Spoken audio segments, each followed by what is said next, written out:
Good morning and welcome to the September Housing Our Future webinar. Today, we're going to be discussing unlocking resources for new homeowners. My name is Kristen Baker. I'm the Executive Director of LISC Greater Cincinnati, and we're so happy to have you here and thrilled to have this panel to share a lot of really important information for how we as a community can continue to support new homeowners and bolster homeownership, which we know is a critical pathway to building generational wealth. This webinar is being recorded, so it will be available on our website after probably early next week if you have to hop off early or you'd like to share with other folks in your network. We are also more than happy to hear from you for your questions. Please use the chat function, the Q&A function available in the sidebar to pose any questions to the panel, and our moderator will do his very best to get to all of those. And with that, I'm going to pass it off to Larry Williams, who is a member of the Housing Our Future Steering Committee and is also board chair of Cornerstone Renter Equity, who's going to kick us off and introduce the panel. Larry? Great. Thank you, Kristen. Good morning, everyone. As Kristen said, today's webinar is focused on the resources available to low and moderate income households as they pursue their dream of home ownership. Supporting and preparing new households to take on home ownership are key recommendations in both the Housing Our Future strategy and the Home Opportunities Made Equal roadmap for increasing Black ownership. Home ownership is the cornerstone of creating stability for households and is the opportunity to create generational worth. Many low and moderate income households, especially Black households in Hamilton County and Cincinnati, are generational renters and have not experienced the benefits of home ownership. As Home's roadmap for increasing Black ownership found, a history of discriminatory policy decisions has created a large wealth gap between Black and white households. Black home ownership in Cincinnati is approximately 34%, while white home ownership is approximately 74%, a 39% gap. Increasing home ownership opportunities for Black households is the most effective way to begin to close the racial wealth gap. Studies have shown that households that receive pre-purchase counseling, education, and support will experience a high success rate of achieving sustainable home ownership. Providing opportunities for low and moderate income households to learn more about the benefits that homeownership can provide, working with households to outline the action steps needed to achieve homeownership, and encouraging those households to believe that the goal of owning a home is achievable is very impactful work. We'll hear today from representatives of 4 partners that have implemented creative programs to support and assist low and moderate income households to reach their home ownership goals. Right now, I'd like to introduce our 4 panelists, and then we will begin to hear from them and their presentations. So first, from Brighton Center, our Northern Kentucky partner, we have Jennifer Wiley. Jennifer joined Brighton Center in 2012. She's held various leadership roles in emergency assistance, housing stabilization, home visitation, workforce development, and more. She understands how connecting families to the right resources can help them move from crisis to stability. As Housing and Family Well Director, Jennifer oversees several programs, including financial wellness, stable families, rapid rehousing, and the Building Community Wellbeing Federal Grant. Welcome, Jennifer. Thank you. Next panelist is Hope Wilson. Hope is the Director of Operations Housing Program Manager for Working in Neighborhoods, also known as WIN. Prior to her current role, she worked as WIN's Community and Housing Development Manager and was involved in the development for 45 single-family homeownership units and 18 senior rental units. Hope was involved in the acquisition, rehab, new construction, and sale of WIN's homes to low and moderate income first-time homebuyers. In addition, she has been a housing counselor and homebuyer educator, helping families attain and maintain homeownership in the greater Cincinnati region. Hope joined WIN in 2000 as a community organizer focused on housing and lending issues. Welcome, Hope. Thank you for joining us. Our next presenter will be Juliana Stewart Lomax. Juliana is Vice President of Community Impact for the Preservation of Affordable Housing, also known as POAH. In this capacity, she collaborates with POAH communities in a combined effort to make POAH's housing a platform for resident success. Juliana's work is focused on POAH's national initiatives, including strategic partnerships, fundraising, best practice development, and scaling across POAH's portfolio. Juliana manages POAH's Family Self-Sufficiency program, the largest of its kind in the nation, which enables HUD-assisted families to build assets, increase their earned income, and achieve personal and financial goals. Juliana has been with the POAH organization since 2017, and she joins us today from POAH's national office in Boston. Welcome, Juliana. And our last presenter will be Elisa Berry. Elisa Berry joined Cornerstone Renter Equity as Executive Director in 2019. Cornerstone is located in Over the Rhine and provides affordable housing and a renter equity club that enables families to earn money, build assets, and become leaders in the community. Elisa's work has been primarily focused on increasing the opportunities for families to maximize the amount of financial earnings they can receive through the program. She has initiated several match savings programs that have assisted participants in the purchase of homes, automobiles, to build savings, and to start businesses. Welcome, Elisa. So I'd like to go back and start with Jennifer, who's first the presenter. Jennifer, turn it over to you. Thank you, and I'm happy to be here. Valerie, if you can go to, fantastic, thank you. So as Larry mentioned, I work with Brighton Center. Brighton Center is located in Northern Kentucky. We serve all 8 counties in Northern Kentucky. We also, we recently have been doing some financial education workshops at the Hamilton County Public Library. So we do a little bit of work in Ohio, but our main work is here in Northern Kentucky. And Brighton Center's mission is to create opportunities for individuals and families to reach self-sufficiency, and home ownership and financial stability is certainly a pathway, as both Kristen and Larry mentioned, that home ownership is that pathway to generational wealth. And so at Brighton Center, we have 45 different programs, which is really beneficial when working with families because we're able to wrap services around families on their pathway to home ownership. And so I'm going to highlight a couple of the programs that we offer and some of the tools we offer to help families on that pathway. So, you know, we do home buyer education workshops. We have 3 different types that we offer, which I'll go into detail shortly. We work with folks on budgeting, credit counseling, providing this wraparound supports, credit buying. We do microloans where folks can help rebuild their credit. We have an individual match savings program, which I really want to lift up. That's a great way for folks to save for home ownership. They can save up to $2,000. We match that up to $2,000, so they have $4,000 to put down on the down payment towards their home.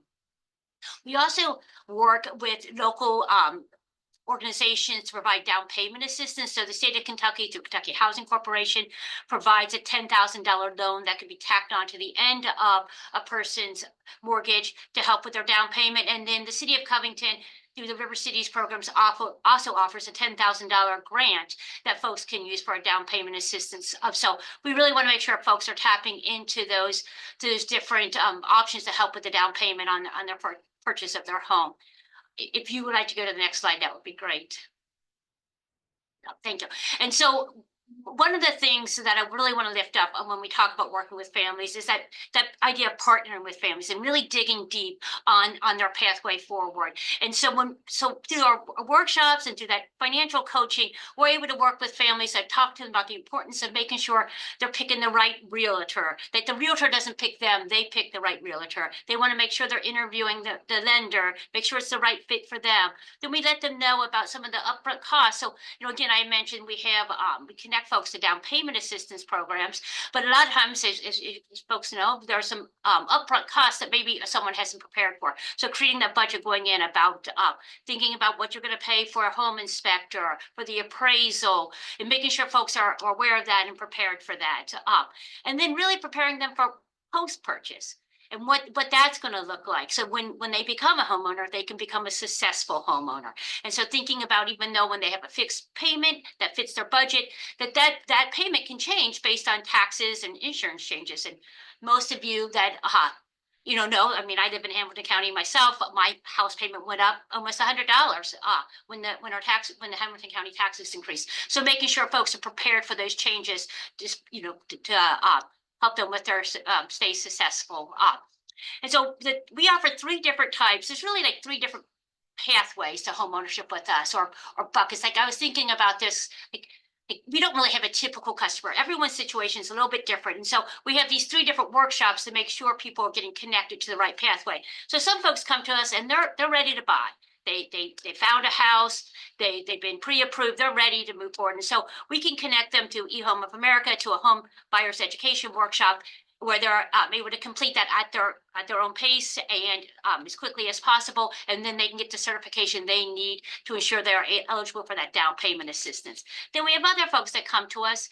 They're a little bit, they're ready to buy, but they're not quite in such a hurry. And so they are able to attend an in-person home buyer education workshop where, again, we bring in folks, a lender, a home inspector, folks from the insurance field, and a realtor to really walk through those steps and what those steps look like. And then last year, we brought back a program that we had pre-COVID, and it's a home buyers club. And that's pre-COVID, we were doing them in person, but post-COVID, we've switched that over to a virtual format, which actually meets families' needs a little bit better. And so that stretches over 3 months, and it works with families who are thinking about home ownership, but really need to be putting some stuff into place before they make that first purchase. And so it's a cohort, so they're with the same folks all through. The first is 3 months. So the first month is every week. We go through Google Classroom. They meet through Google Classroom and have a session where they're starting to break, those early stages of preparing. And then this next 2 months, they meet every other month. And then in between those through Google Classroom, then they meet individually with the financial coach to really help them dig a little bit deeper. And so that goes through, so it's 3 months process, which is, again, at the end of that, folks get that certification to help with that down payment assistance. So those are some of the tools that we use. It's, that we found with the Google Classroom that it's been really effective in meeting some of our families who can't come. Like, we used to do it after hours, after, 6 to 8 p.m. to meet so people can come after work. But that's difficult for a parent that's been working all day to then, come home, see their children briefly, and then head out to a workshop. So by doing it on the Google Classroom, we found that it's a little bit more accessible for families. And so those are some of the programs I wanted to highlight today. And I'll turn it back to you, Larry. Thank you, Jennifer. Reminder, if you have questions, to put them in the chat room. We'll be addressing those questions at the end of the presentations. Our next presenter is Hope Wilson from Working in Neighborhoods. Hope? You're muted. Good morning, everybody.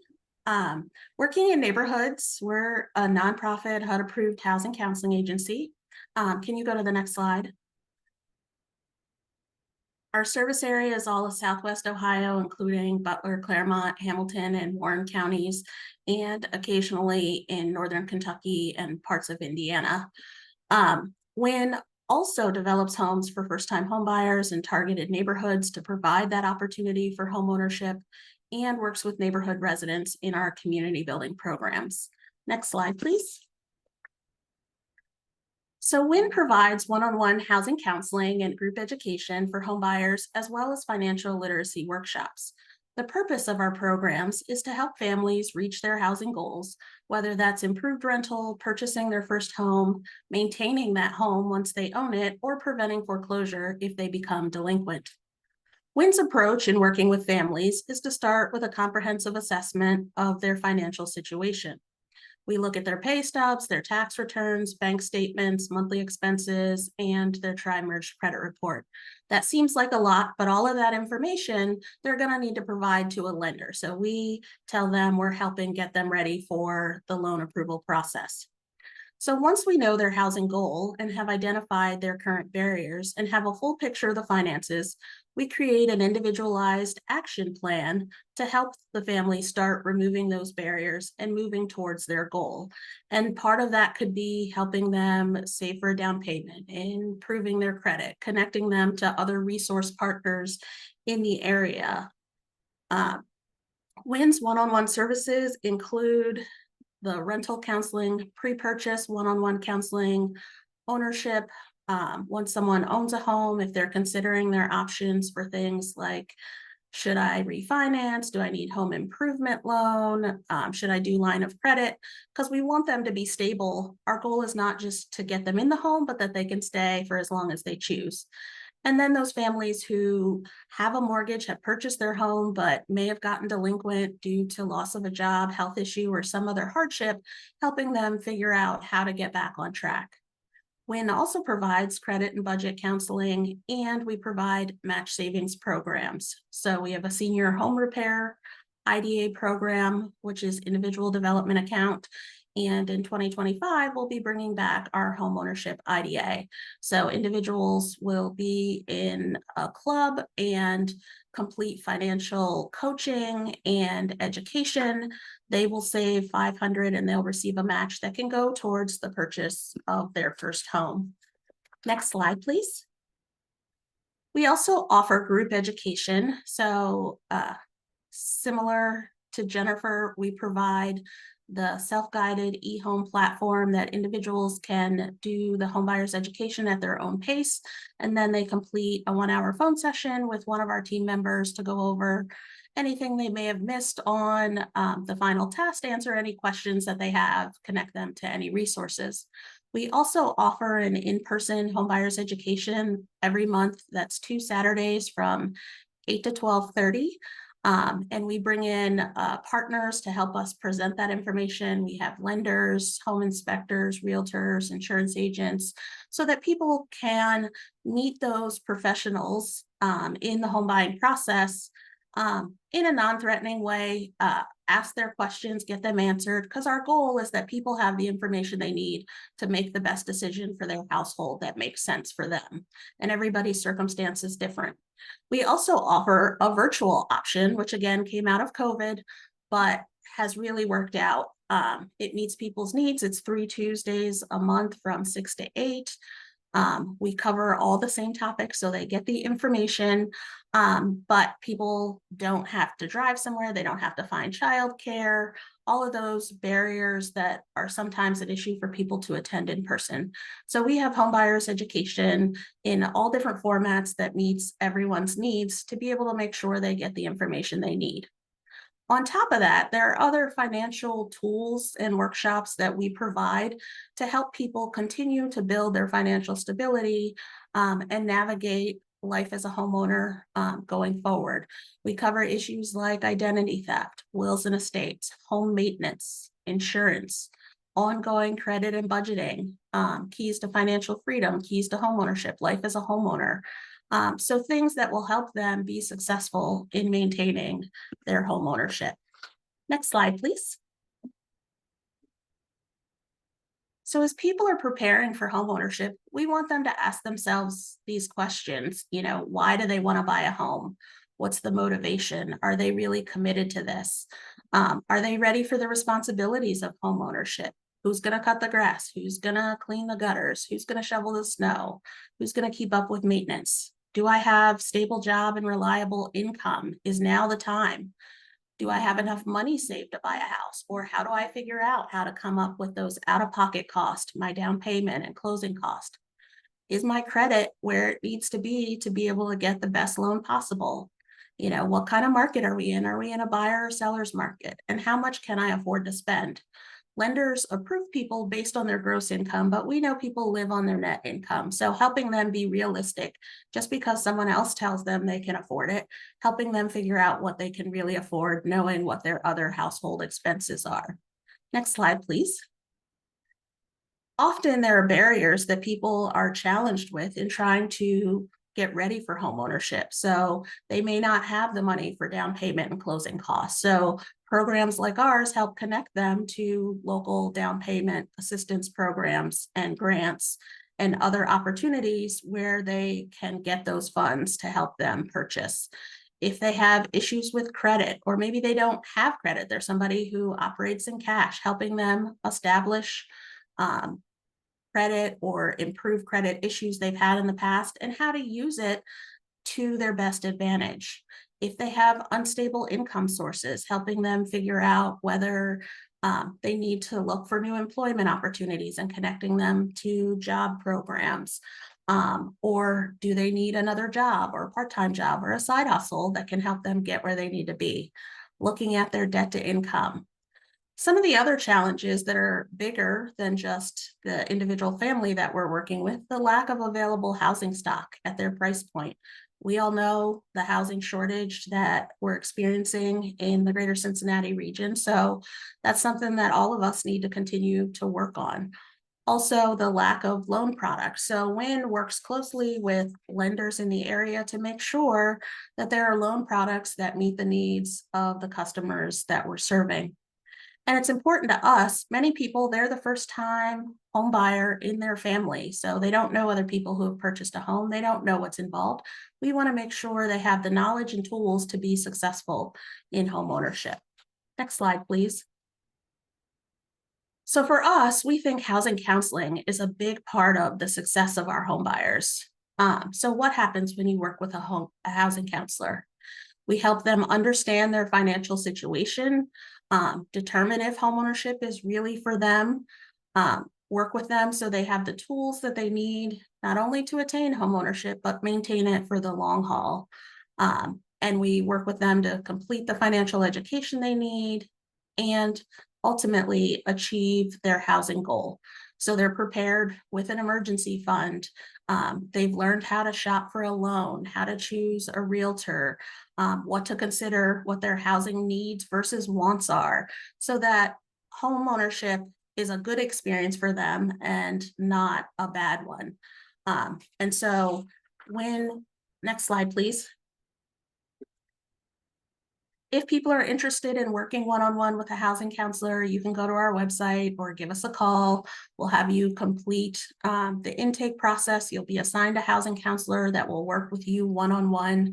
And we can meet in person, over the phone, or virtual one-on-one. We have the group education. Our one-on-one housing counseling is free. There is a small fee for our home buyers education, but we're here to help and would love to help people on their homeownership journey. Thank you. Great. Thank you, Hope. Thank you for that presentation. Our next presenter is Juliana Stewart-Lomax from POAH. Juliana? Great, thanks. Good morning.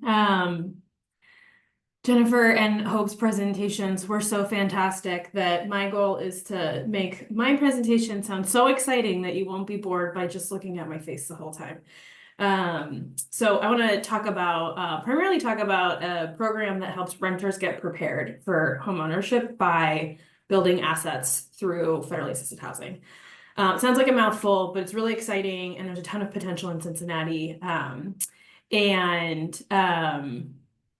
I think we're seeing really promising results, and all of the things that, all the ways that rental housing can prepare people really kind of stand up renters well to take advantage of all those other sorts of programs that WIN and Brighton Center offer. So I think it's a really great connection. As Larry mentioned, I'm with POAH. We're a national nonprofit. So we own and operate affordable rental homes in 12 different states and DC. And in Cincinnati, we own or manage just around 1,100 rental homes.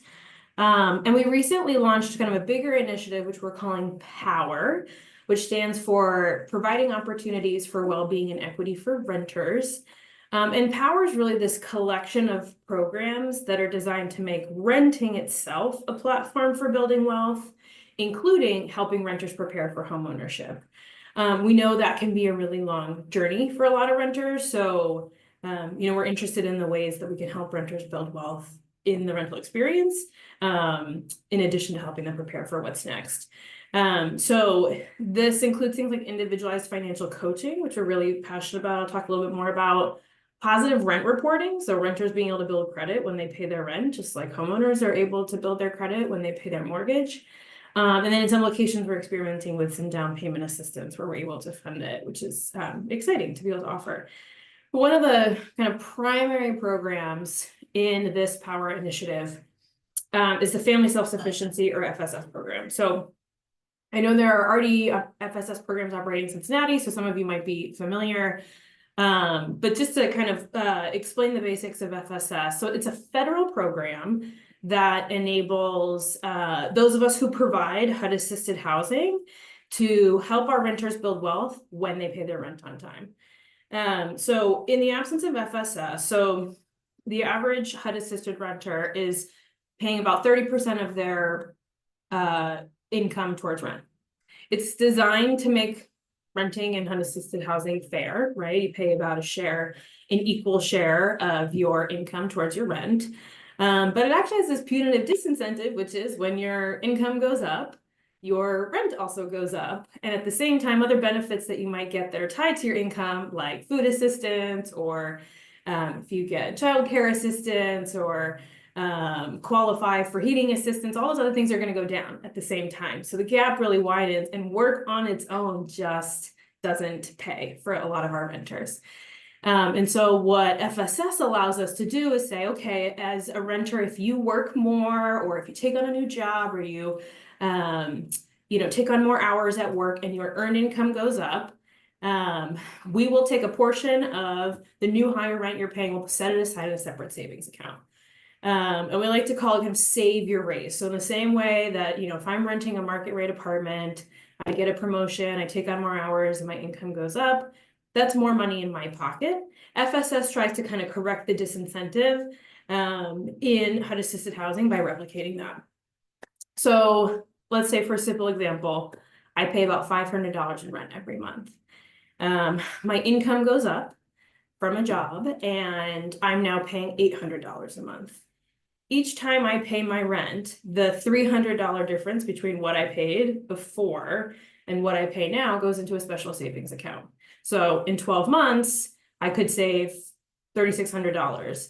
In the full 5 years of the FSS program, I could save $18,000. So it accrues every time folks are paying their rent, doing something they'd already have to do. It's just that part of it is going to that special savings account.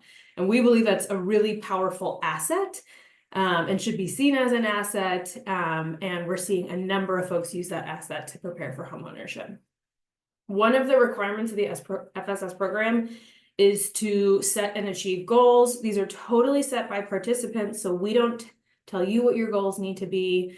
Not surprisingly, the most common goal across the country, across all our programs, is to purchase a home. The next most common goals are purchasing a car and sort of just saving for a rainy day, building general savings. We know folks have this aspiration. We know they want to move from rental housing to homeownership, and we feel like this is one vehicle to sort of make that happen.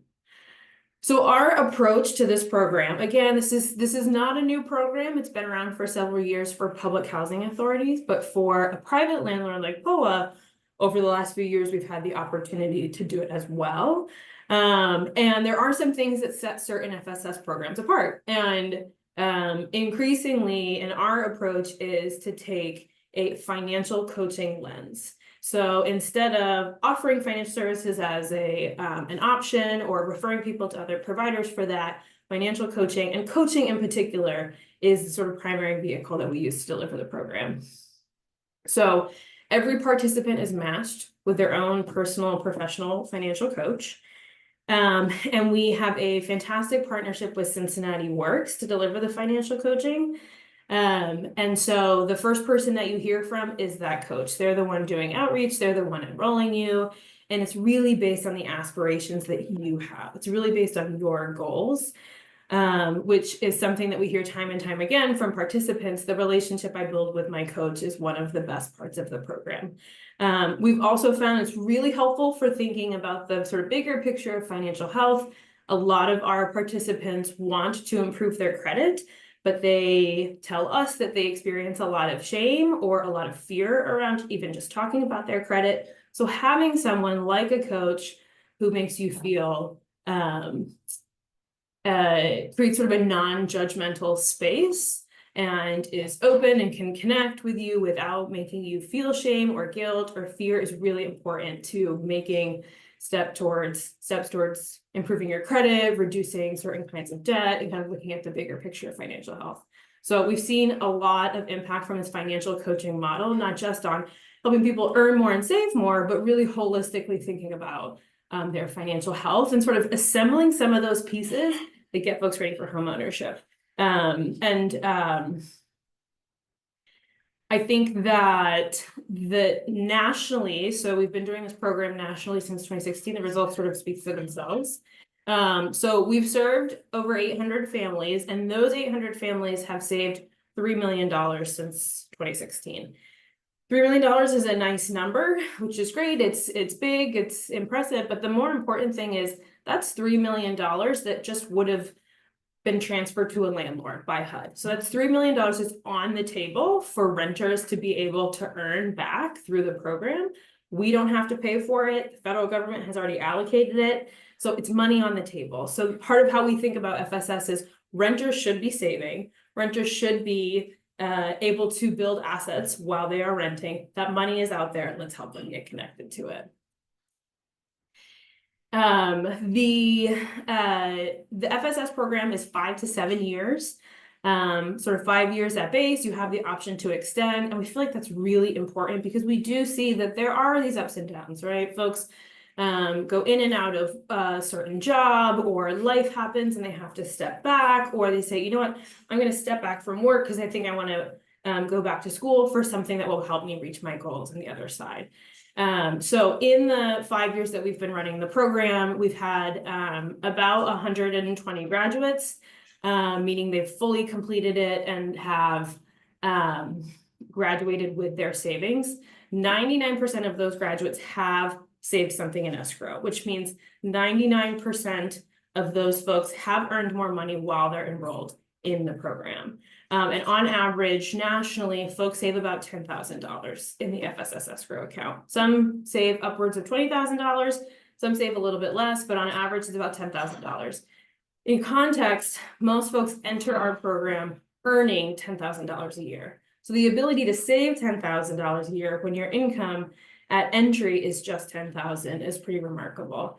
And I think this also tells us, you know, the question is not whether people want to work and get ahead, whether renters want these things, but how do we reduce the barriers that make work not pay or that make homeownership feel impossible. And so Larry mentioned at the beginning of the call, like there's all these structural barriers that are keeping folks from achieving their goals. And we feel like in HUD rental housing, this earnings disincentive is a really big one. So part of getting people prepared for and helping them realize their goal of homeownership is addressing that barrier through FSS.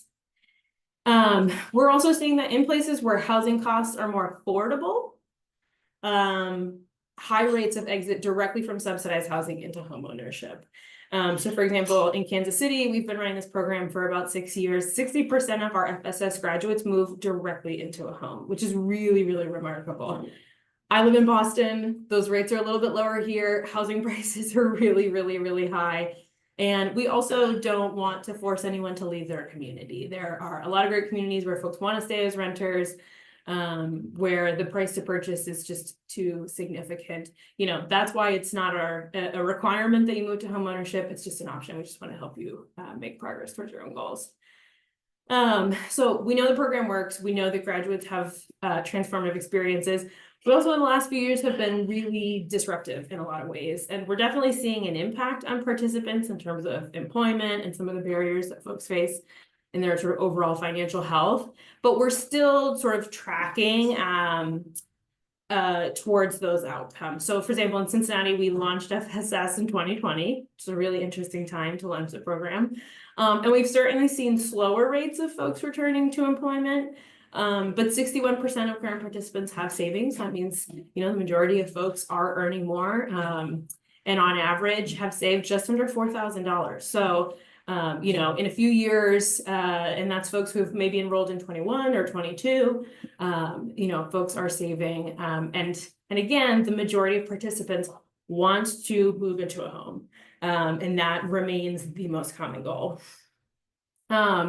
And I think just kind of to emphasize again that multi-year investments, particularly for renters, are so important, right? And so a lot of our programs are designed to be shorter term. FSS is one of these really great opportunities to help folks over a longer period of time, 5 to 7 years, knowing there will be ups and downs, knowing that folks will come in and out of employment as they need to, but the program still accounts for that. Once folks are kind of ready to move to the next step of preparing for homeownership, great thing about that financial coach is they can start to refer them out to other providers like a WIN to do that pre-purchase counseling. So our approach is focus on the financial coaching, focus on the asset, and then link participants to other providers. So big takeaway here is if you work with a housing provider, if you are a housing provider, check out the FSS program and consider whether it might fit with your organization's approach. If you serve folks in the community who are renters or who you know are renting from either a multifamily or public housing authority, they might be eligible for the program and not even realize it. So again, it's just a way for them to kind of earn back some of what they're already paying in rent and supplement all the work that they're already doing to prepare for homeownership. So thank you. Great. Thank you, Juliana. That was very informative. Our next presenter is Elisa Berry from Cornerstone Renter Equity. Elisa?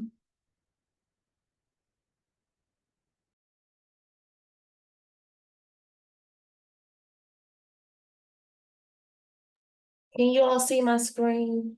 Is that up? All right. Thank you all for having me. My name is Elisa Berry and I am with Cornerstone Renter Equity. Our mission, we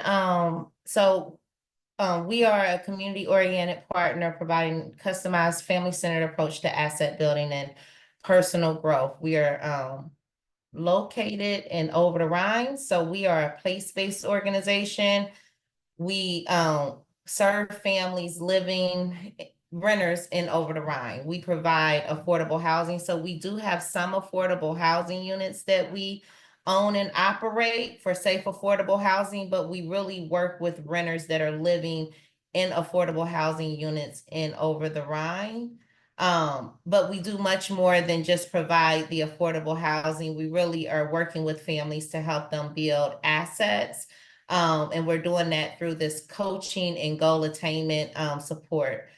We have a renter equity program. That renter equity program, I'm going to talk about a little bit more, is a non-traditional way that families are able to build a savings account. And we hope families use that to move forward to home ownership or to whatever goals that they have for themselves. And then we also do financial empowerment through financial literacy. We run a credit building as an asset because we understand that our families need to build credit. And then we also have an IDA program, a match savings program that we have as well. We really are equipping our families to really be responsible and self-sufficient and take ownership of their lives. We do that by partnering them with a coach. So our renter equity program is unique in that families are able to earn money in a non-traditional savings account depending on what they do and how often they do it. We work with renters that are 80% or at or below 80% of the AMI. So we definitely work with families all the way up to that income level. But on average, our members they have an income of about $25,000. And the coaches are there to assist them working towards self-sufficiency and to build this non-traditional savings account. This non-traditional savings account is that depending on what they do or how often they do it, they're able to earn money to put back into a savings account. They can earn up to $2,000 a year, just depending on what they do. And I'll get into the different ways that they do that in a minute. And this is a real asset because they name a beneficiary. It's the best part for me is that that solidifies it as being an asset. It will pass down to the beneficiary that you choose, and it's unlimited. So families can't access the money for 3 years, but they can stay in the program far beyond 3 years as long as they renew their membership annually in the program. They have full access to their money after 3 years, but they have After 12 months, they have some access to the money. And it really is about personal choice. However, because they have coaches throughout the way, that coach is really helping them to start thinking about what a traditional asset, how home ownership looks like, and if that's the right path for them. Right here, I have where it shows the different ways that our families are able to earn money for this non-traditional savings account, depending on the things that they do. So they can earn housing equity simply by paying their rent on time every month. They're able to earn money and put up in their savings account. They also can earn money through social networking.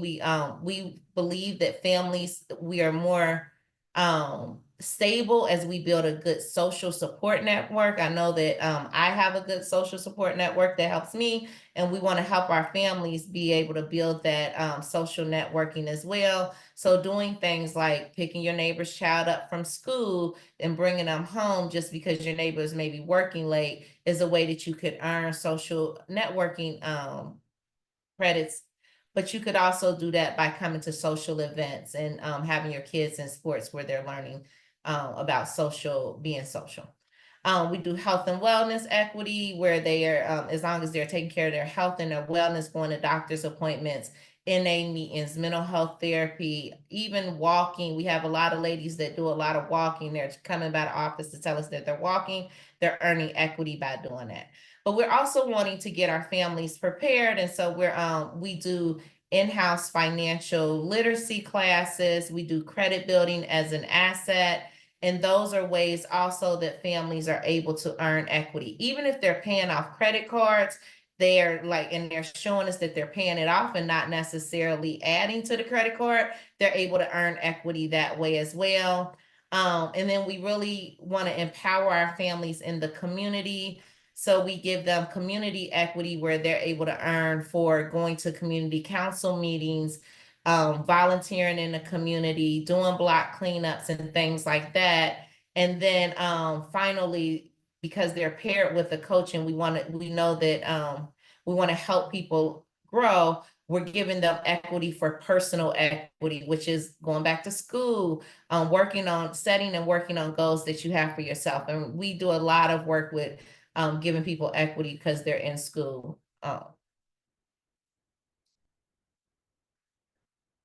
Some of the things that we see that people are saving for, most of our families are saving for an emergency fund. A lot of times they're not necessarily thinking immediately about home ownership, even though that's where the basis of what we created the program for initially is that we were going to help people have these savings accounts and they were going to want home ownership. What we're seeing is more of that now, but their first thought is not always home ownership. They're saving for an emergency fund if something happens.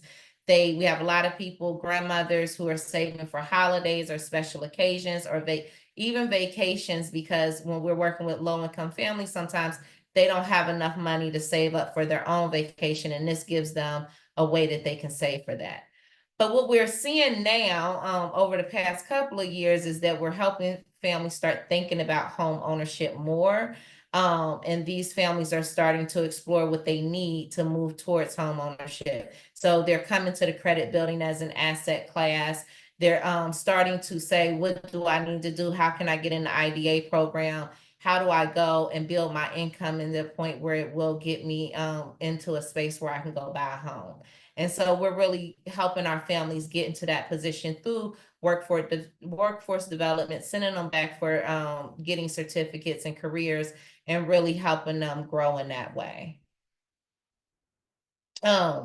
Just to kind of talk about, one of the things is that we really help our families get connected to the community and be active in their community, but really helping them through our coaching to really set those goals for themselves, really understand kind of financial literacy, budgeting.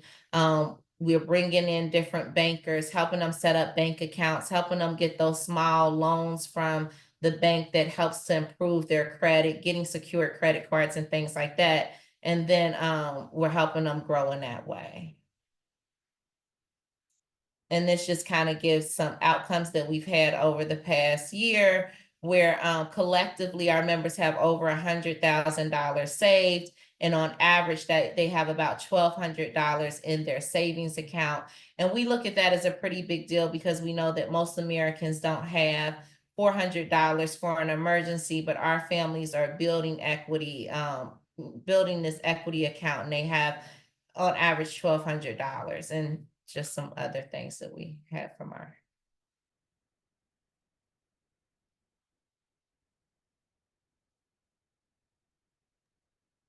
I'm done. I mean, I think that's. Thank you. Thank you. Thank you, Lisa, for that presentation. And I would like to ask a question to the group, just to start this off. So we'll go back to Jennifer as the first responder, but all four of these approaches are great, innovative, and creative. And how are you making the community aware of these opportunities? I know some organizations own properties, so you have customers right there on your in your portfolio, and others are not. So how are you making the community aware with that about these programs? Jennifer? Thank you for the question. Yeah, so Brighton Center is pretty well known in the community. I would say our biggest way of connecting with families in the community is word of mouth. We've been in Northern Kentucky for close to 60 years. We have 45 different programs, so we have families coming to us from multiple ways. We also utilize our social media accounts and doing flyers with local organizations. We also work closely with local organizations, and so we do financial, financial education workshops with businesses as well as community partners. Going back to the question about how we're making sure we're connecting with folks that are in some of the lower income brackets. Last year, over 91% of the families we did financial education workshops and homeownership workshops too. We're under 100% of the federal the area median income, and 88% were under 80%. So we're really connecting through our network that we have established here in Northern Kentucky. Great. Thank you. Hope? So a lot of similar ways through word of mouth in the neighborhoods where we do a lot of our work connecting with partners and getting the information out, getting information to community councils for their newsletters, doing outreach and engagement events are kind of our primary ways that we're connecting to people. Thank you. Juliana? All the above. For us as a housing provider, maximizing the moments where renters are engaging with us for other reasons. So we like to do what we call sort of surround sound marketing. You want to keep the opportunity at high level, knowing it might take a few touch points for folks to want to take the next step. So flyers and postcards and hopefully word of mouth, which is usually really compelling. But the moment that we find folks are most motivated is like when they are about to see their rent go up. And they are about to part with their money and hear that I could actually save part of this. It just becomes so much more real. And so typically around rent payment or around renewing your lease is really compelling.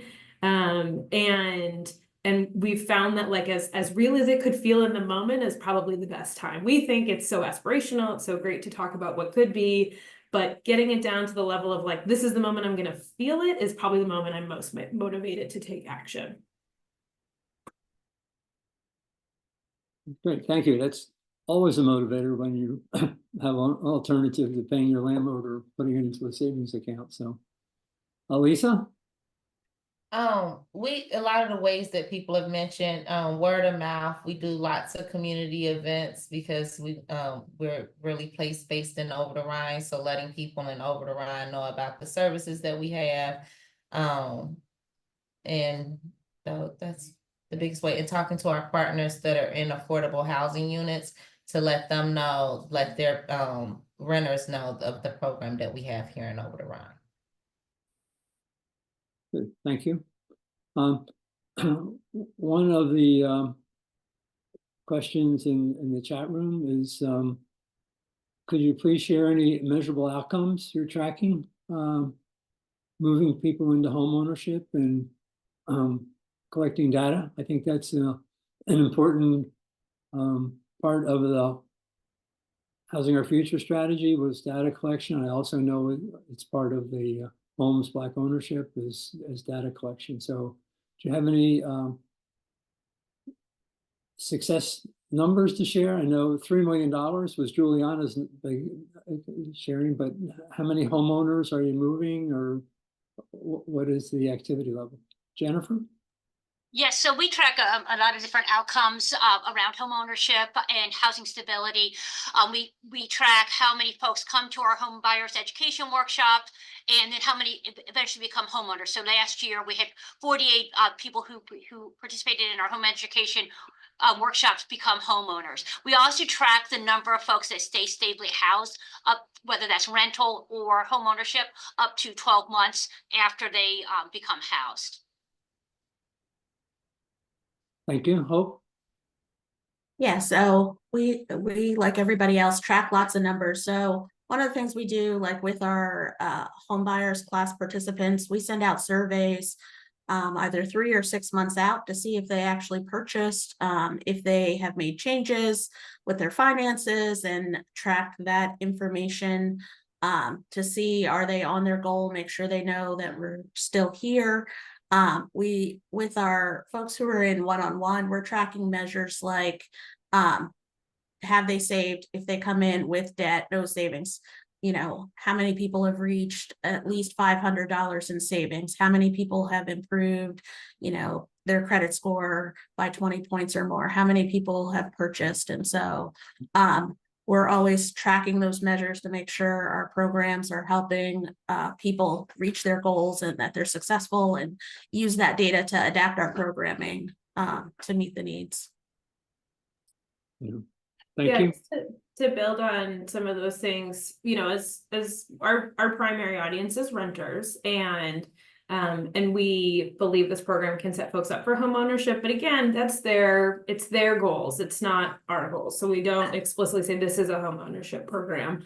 But on average, we see about 10% of folks who exit end up moving directly into home ownership.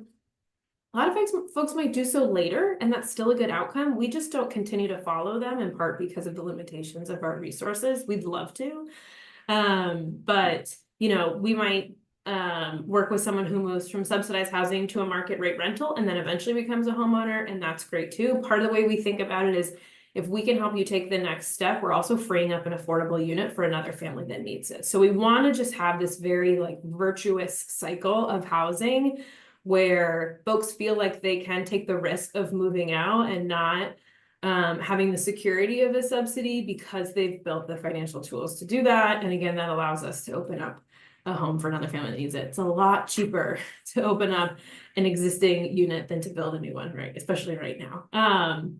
The other thing that I would note, that types of metrics that we look at, I talked a little bit about credit. That's a big one. And when we talk to our coaches about, hey, how can we do more to help folks become homeowners, then we really just need to continue to help folks improve their credit.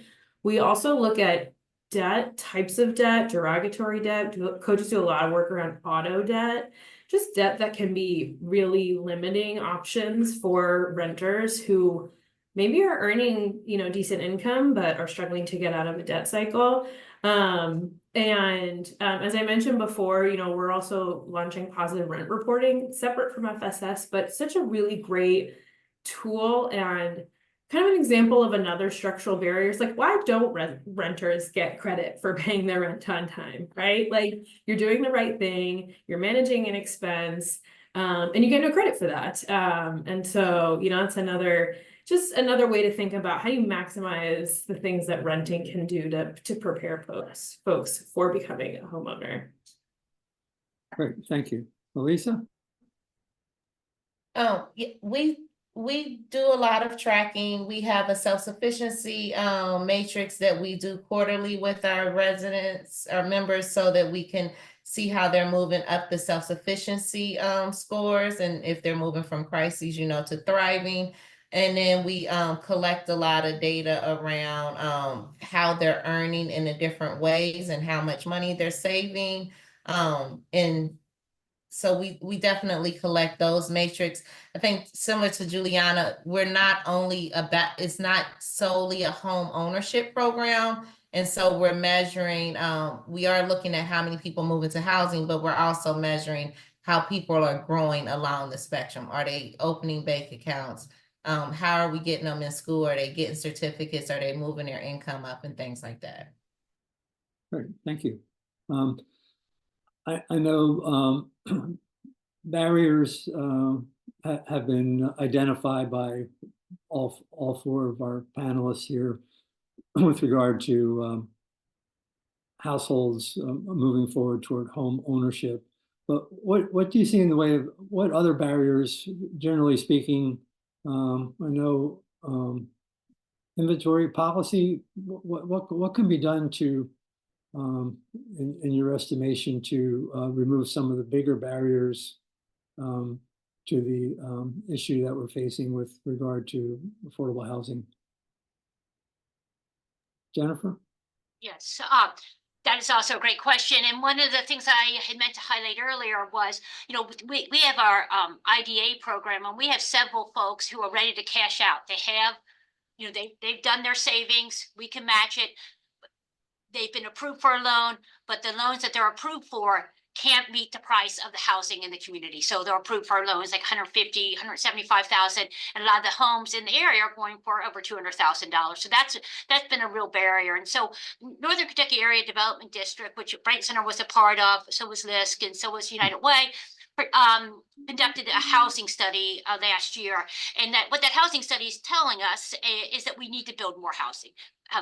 Housing units, apartment units, and homes. And so by building more units, hopefully that will help the price come down and meet the need, and we can have more income aligned housing in the community. Hope. Yeah, so a lot of the things that Jennifer said, we're experiencing getting people ready, and there are no homes in the inventory in their price ranges. So really, how do we protect our lower dollar homes that are in good shape? Because there may be homes out there in the price range, but they're not livable, or they need major repairs, which our families can't take on. They've gotten themselves financially ready, but they don't have lots of repair or renovation money to purchase those houses. So how do we create a pool of homes that are available? And so I think it's, adding more housing, protecting kind of what people call the starter homes that often we're seeing a lot of out-of-town investors purchasing those properties, and then they're rental, so they're not available for home ownership opportunities. So how do we protect that housing stock, create more, help stabilize the homes that homeowners are already living in, so that they're not in disrepair, so that we don't lose housing stock as we're adding it? I think we have a lot of things to do. Good. Thank you. Juliana, if you have any. Yeah, I would just add that as we're thinking about increasing home ownership opportunities, we need to increase the supply of housing overall, and increasing multifamily rental housing is particularly difficult, but we need more of that in order to kind of unlock other opportunities. And there are a lot of policy opportunities there to reduce certain costs to build new housing or to renovate existing housing. We have rising prices of construction and rising prices for insurance, but at a local level, a lot of the impact comes in zoning processes, which are really determined hyper-locally. And so just, speaking as someone who works for a development company, I know that landlords in general are not always the best actors.